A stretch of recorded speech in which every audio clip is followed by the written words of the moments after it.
2 men at Capalaba. An urgent warning to Pizza Hut customers after a hacking attack. New rules for the age pension. Extra money for more people, but it comes with a warning. And thousands of jobs now up for grabs heading into the Christmas rush. Live from Brisbane, 7 News with Sharon Gadella and Max Butcher.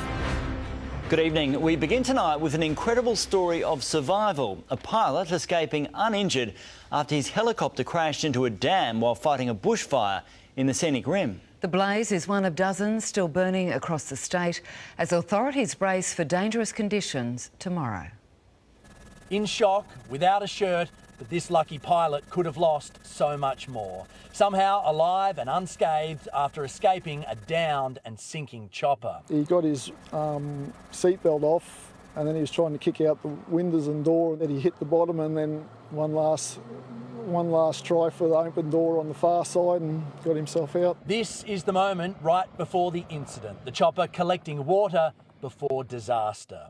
Property owner Evan heard and saw the crash and raced to help. The helicopter was assisting efforts at a fire that's been burning for days near Cunningham's Gap.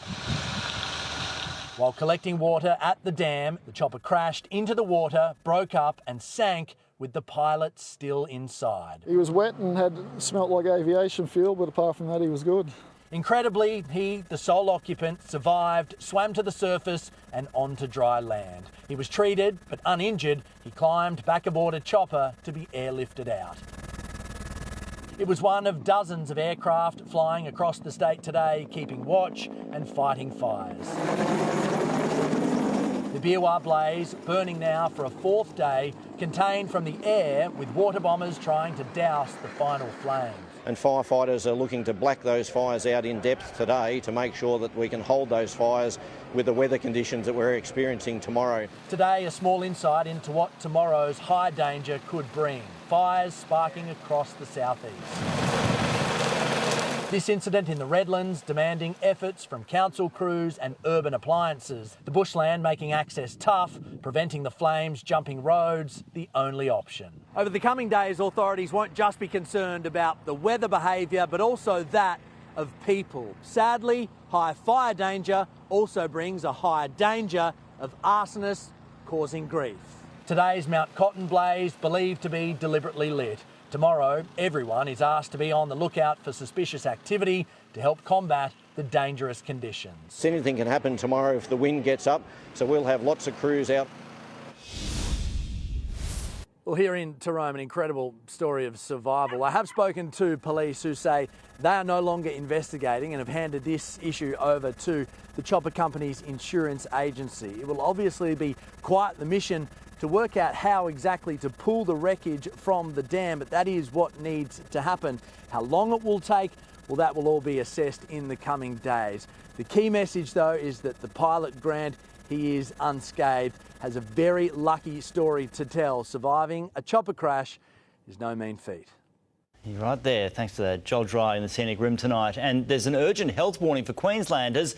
Soaring temperatures are expected tomorrow. Experts say it's just the start of extremely hot months ahead. A scorching school holidays in Springfield, seeing everyone retreat poolside.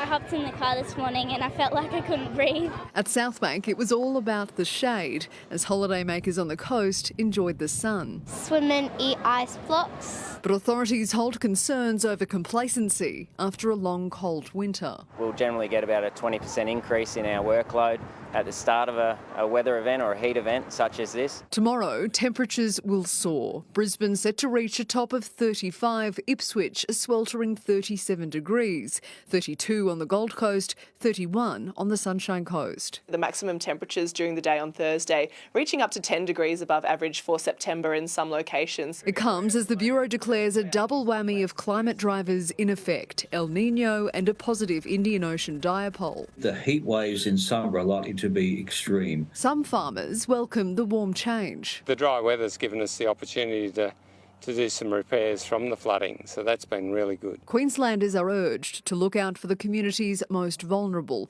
and keep pet safety top of mind. We do unfortunately get lots of animals in hot vehicle calls. Relief from this latest spell of scorching weather won't be far off, with a cool change expected Friday. If you are going to go out into the sun, it's just important that you really plan your day. Long, hot, dry summer days ahead. Sally Guide, 7 News.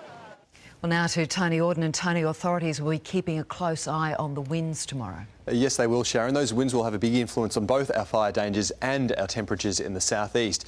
We can expect westerlies inland colliding with our usual afternoon sea breezes. This can create some tricky changes in wind direction and speed for firefighters. Now, if the westerlies push to the coast, they will drag the hot air with them, as you can see by the dark red shades here showing mid to high 30s. But if those sea breezes develop early, then coastal spots will get some relief into the afternoon. I'll be back soon with the forecast. Thank you, Tony. As the hot weather peaks, there are concerns about Queensland's power supply. Workers at a major power station are about to begin strike action, but the government is confident the state will cope. Powering ahead with protected industrial action at Australia's largest single unit station, Cogan Creek union workers begin striking tomorrow. There's no walking off the job at this stage. Instead, refusing to work in confined spaces, pick up permits and limiting conveyor belts in operation. The union warning the action could cause widespread power disruptions as temperatures peak across Queensland. We're just trying to put pressure on CS Energy and the government to come to the table and talk. But the Energy Minister isn't worried. It will be hot. Please feel free to use your air conditioners. Mick de Brenny says the state has more than enough supply to meet tomorrow's demand, forecast to be 500 megawatts higher than today. We can meet tomorrow's peak demand almost from our rooftop solar and large-scale solar alone. By Christmas, new renewable supply, the equivalent of another Cogan Creek, is expected to come online. CS Energy says it respects the rights of union members to protest and that it has plans in place to minimise the impact of industrial action. We're starting negotiations at Calloyd next week, another CS Energy site. And then we've got Toorong in January. Cogan is just the first cab off the rank. Union workers only just warming up. Rosanna Kingson, 7 News. A man has been stabbed in the chest